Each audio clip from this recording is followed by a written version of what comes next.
Go. Feel free to turn on your mic and ask me a question or say something. I love that.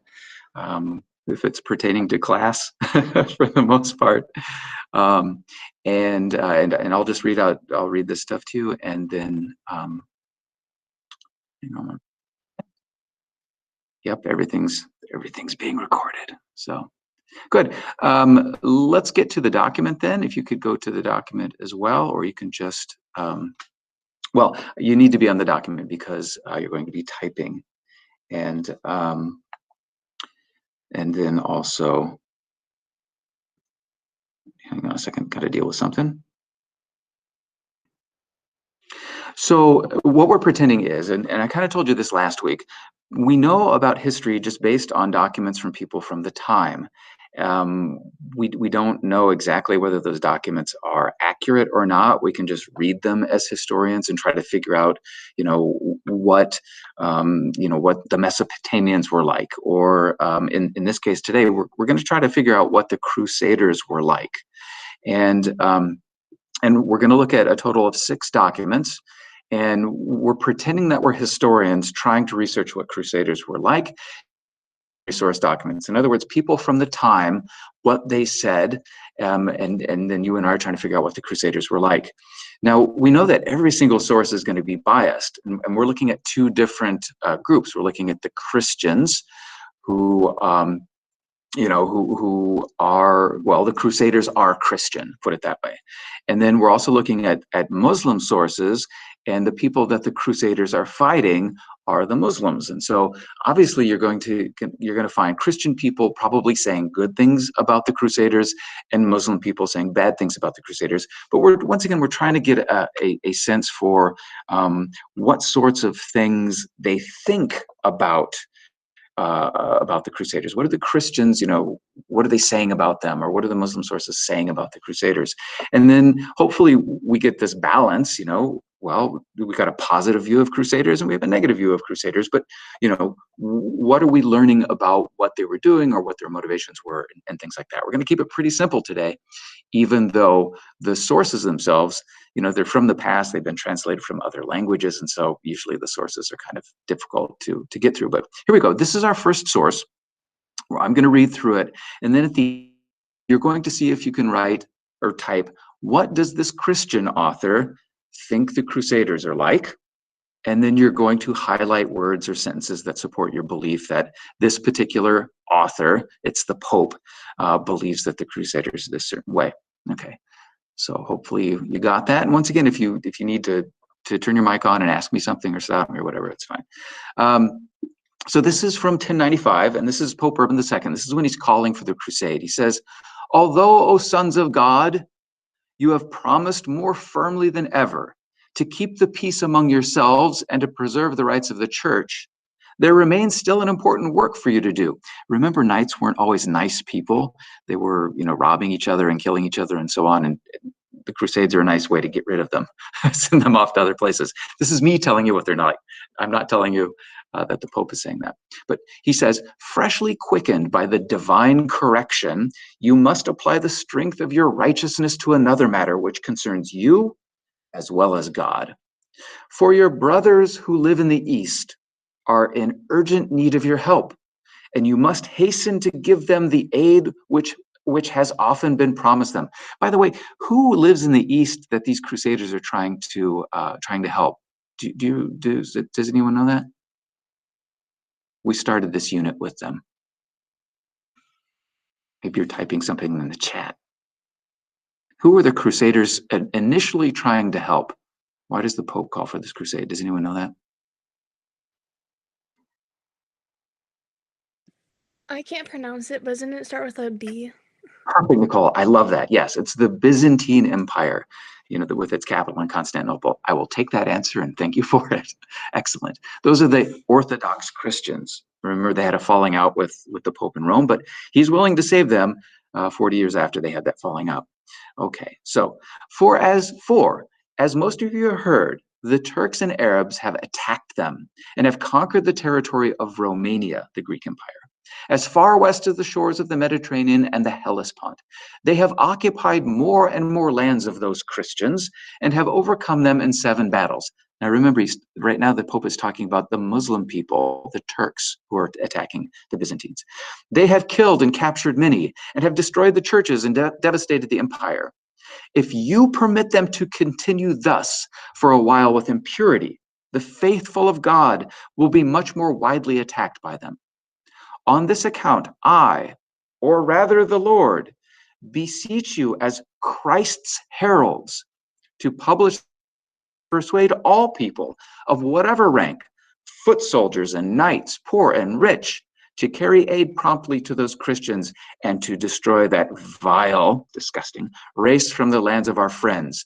Moreover, Christ commands it. And all who die by the way, whether by land or by sea, or in battle against the pagans, shall have immediate forgiveness of sins. This I grant them through the power of God with which I am invested. Oh, what a disgrace if such a despised and base race, which worships demons, should conquer a people which has had the faith of omnipotent or all-powerful God and is made glorious with the name of Christ. You can see what the Pope thinks about Muslim people by reading this, but we're not interested in that right now.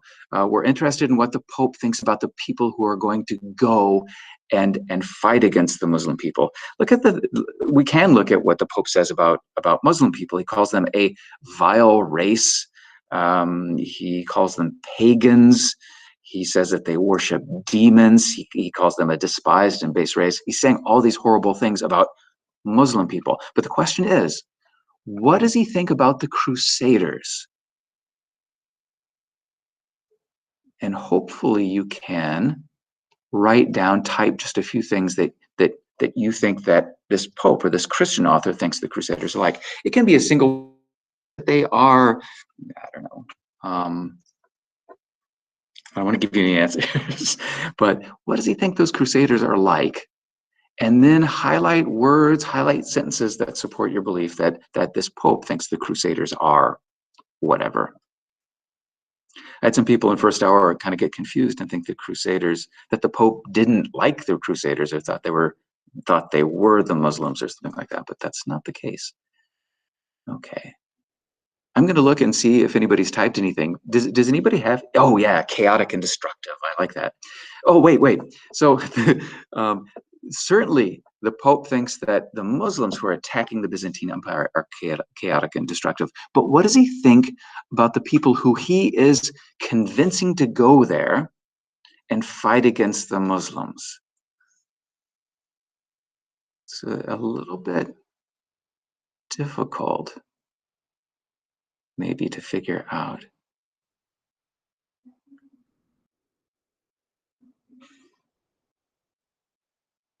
What does he think of the people who he's sending there to go and fight the Muslims?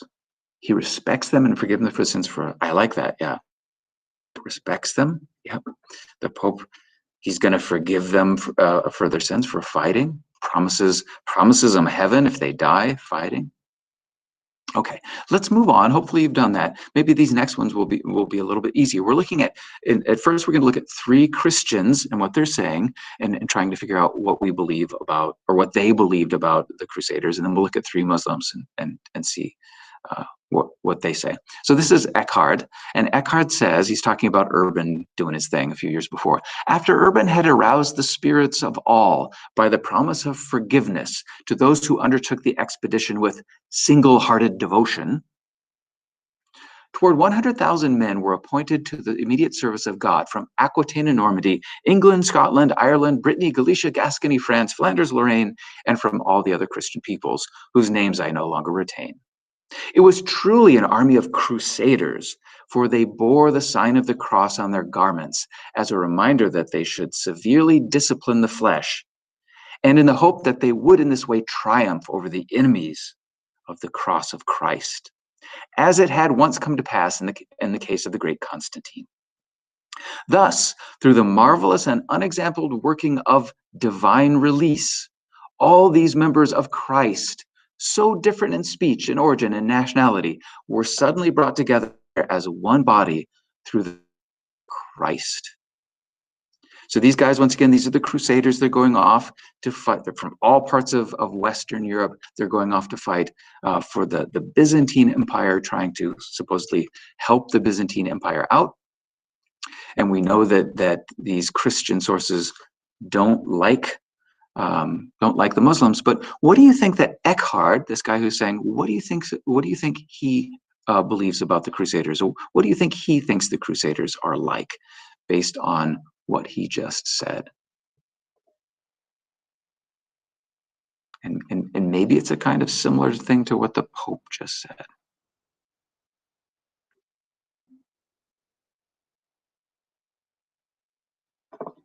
Okay.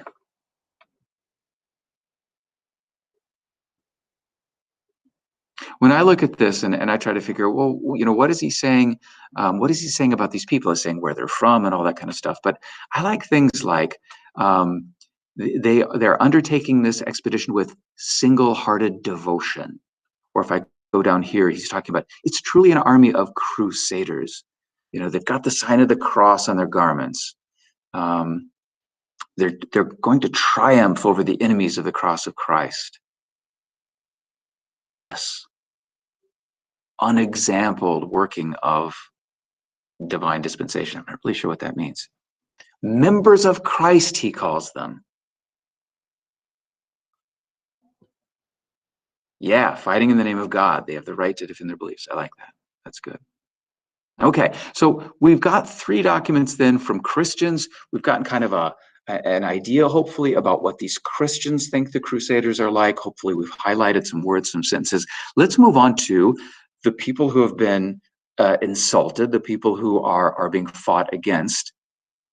Whoop, nope, I got one more Christian one. Sorry, I forgot about this one. Okay, this is from a church document from the 11th century, from that period of time too.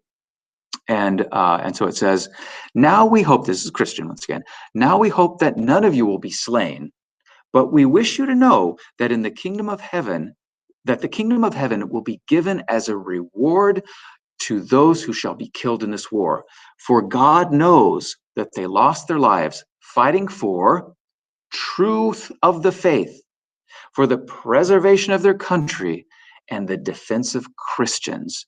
And therefore God will give them which we have named, in other words, salvation. And therefore God will give them the reward. Once again, what does this person who's Christian, who's writing about the Crusaders, what does he think about the Crusaders?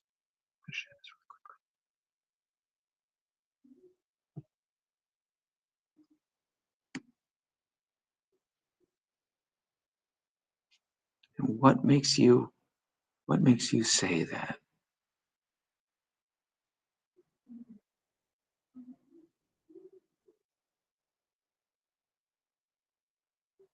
Okay.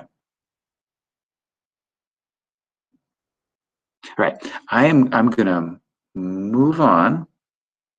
Now we get to, sorry about all that.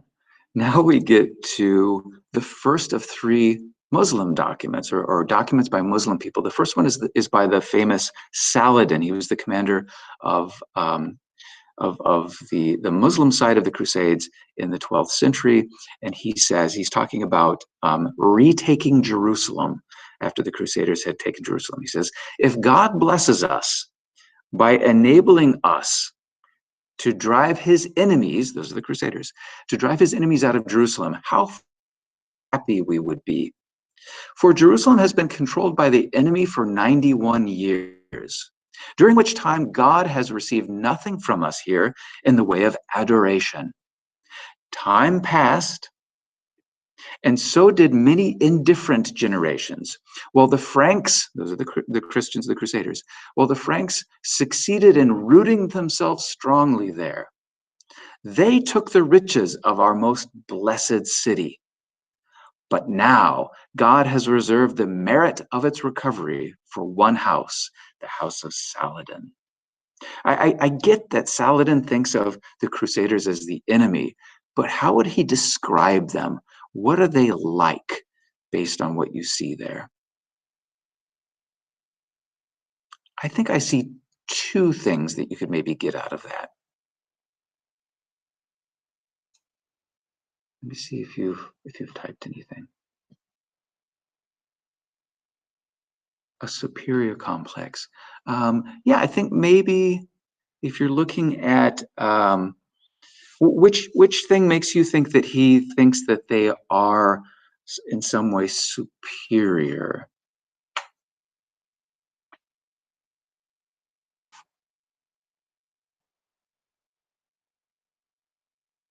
Is there a word that he thinks that they are powerful or something like that?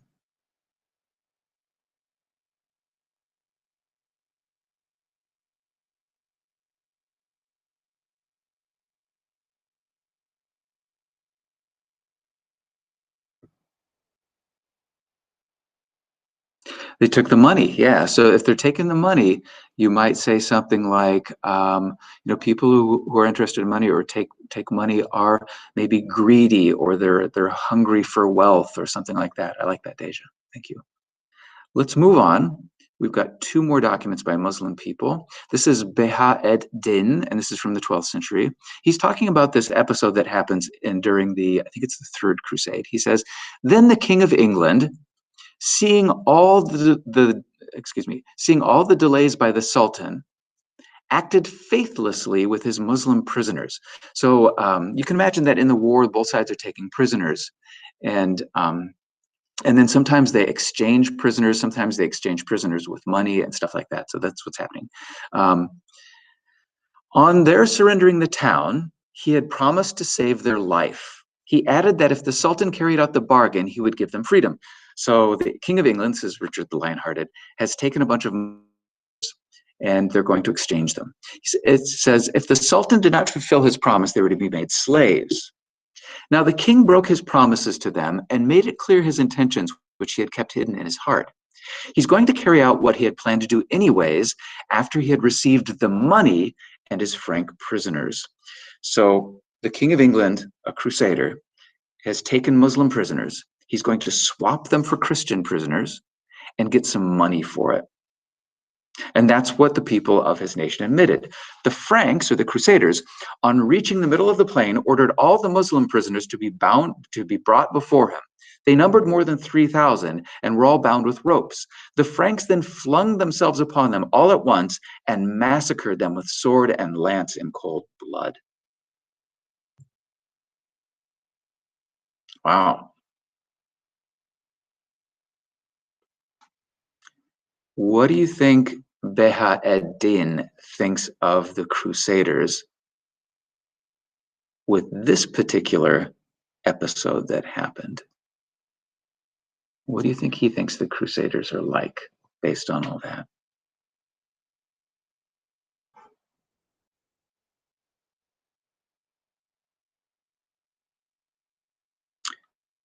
There's when making promises.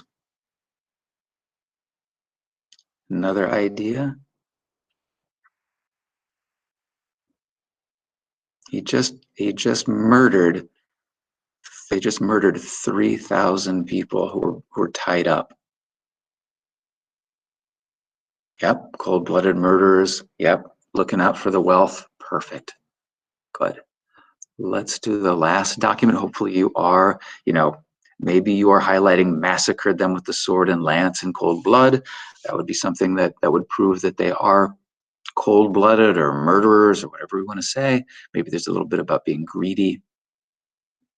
All right, here's the last source. This is The Perfect History by Ibn al-Athir, who is a historian. This is the 1200s. He's talking about when the Crusaders were invading Jerusalem. He says the population of Jerusalem was put to the sword by the Franks, the Crusaders, who pillaged the area for a week. In Masjid al-Aqsa, the mosque next to the Dome of the Rock on the Temple Mount in Jerusalem, the Franks slaughtered more than 70,000 people, among them a large number of imams, Muslim clergymen, and Muslim scholars.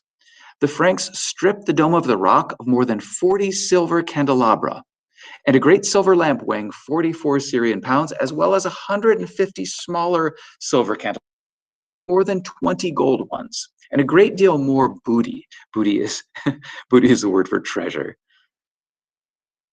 A great deal more treasure. So there we go. That's our final one. So what does that author think of the Crusaders? And you're highlighting words and sentences that you support your belief as well. What's he think of the Crusaders based on what he said there?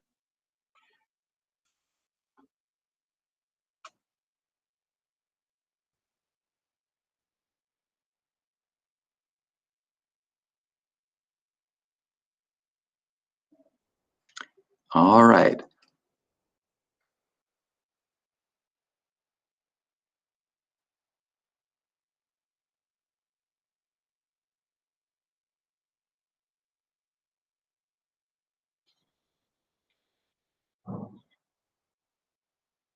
So hopefully you've been able to look at all of these 6 documents. You got your 3 that were Christian, and hopefully you could kind of figure out what Christian people thought of the Crusaders based on what they said. They don't really come out and say very, very actively or very you Crusaders are fantastic or whatever. But it seems like you might be able to get a sense for that. When you get down to the Muslim sources, then I think maybe it's a little bit easier to see what they think of the Christian Crusaders. And then we're going to finish up today by trying to create a generalized belief from the Christian perspective and then also from the Muslim perspective. So what do Christians generally believe the Crusaders were like, and what do the Muslims generally believe the Crusaders were like? And we'll do that with a very simple thesis statement. So what I want you to do is create a thesis statement that says the Christians believe that the Crusaders were, and then give me a word or a few words, and then you give me a comma, and then while the Muslims believe that the Crusaders were, and you give me a word or a few words. And that's all we're going to do today. If we were going to continue to write after we created this thesis, then we would support why or how we believe that the Crusaders believe the Christians were one way, and how or why the Muslims believe that the Crusaders were another way, based on the things that you highlighted. But we're not doing that today. All we're doing is a one sentence, really, where you say the Christians believe that the Crusaders were comma, while the Muslims believe or something else. And I'd like you to just do that one sentence for me and send that to me in an email.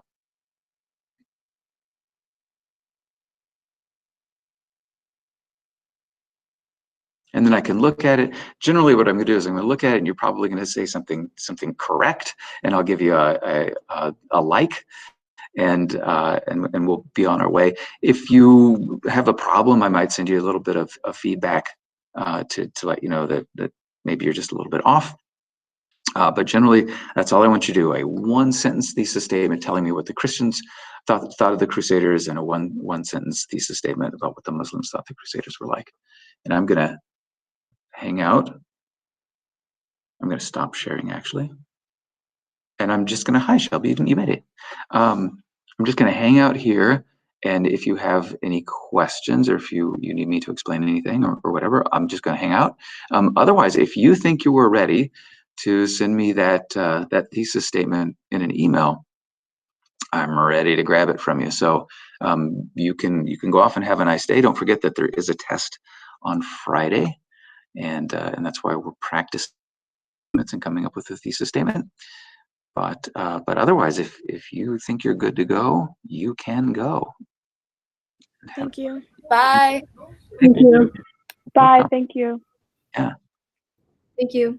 Thanks. I'm going to hang out here if you guys want to talk.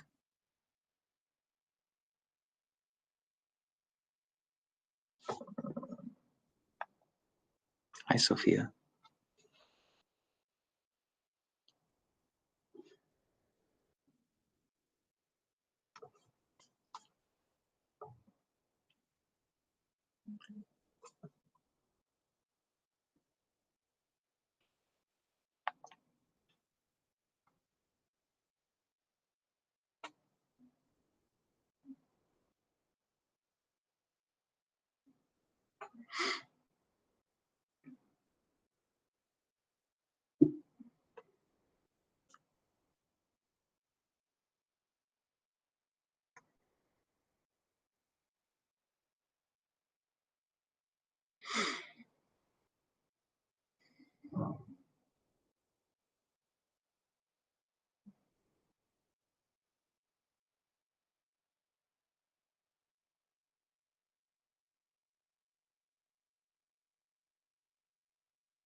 I'm gonna start looking at these.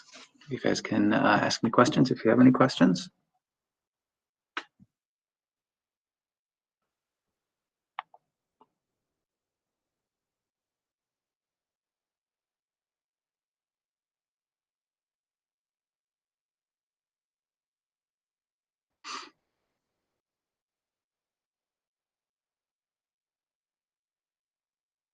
Nice.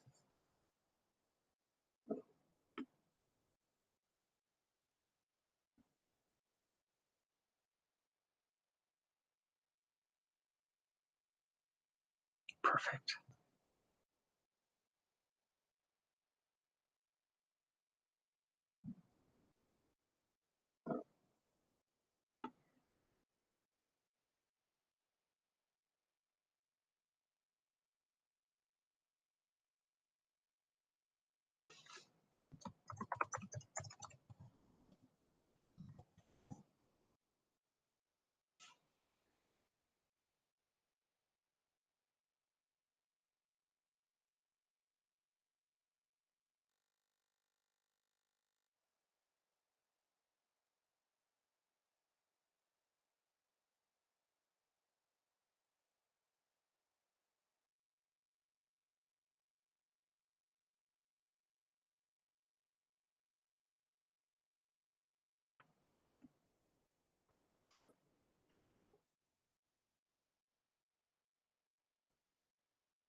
If you need any help figuring out what we're doing.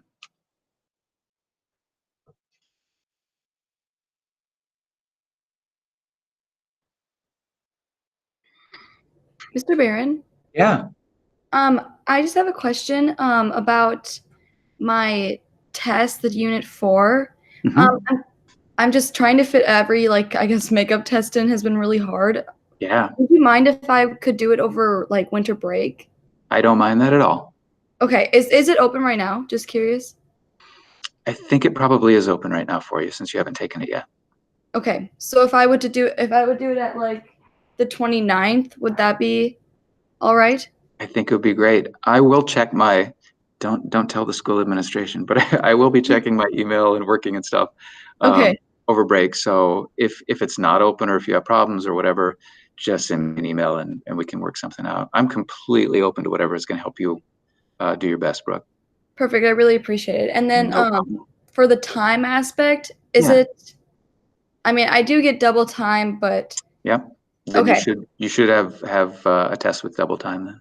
Okay, so perfect. Thank you. Yeah, you're welcome.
All right, Nick, I'm heading out unless you have any questions for me.